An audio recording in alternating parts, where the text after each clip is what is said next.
పట్టుదలతో చేస్తే సమరం తప్పకుండా నీదే, విజయం కష్టపడితే రాదా ఫలితం పదరా సోదరా.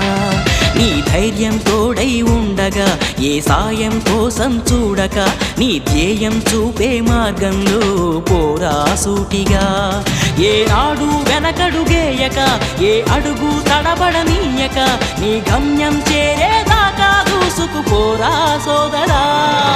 పట్టుదలతో చేస్తే సమరం తప్పకుండా నీదే, విజయం కష్టపడితే రాదా ఫలితం పదరా సోదరా.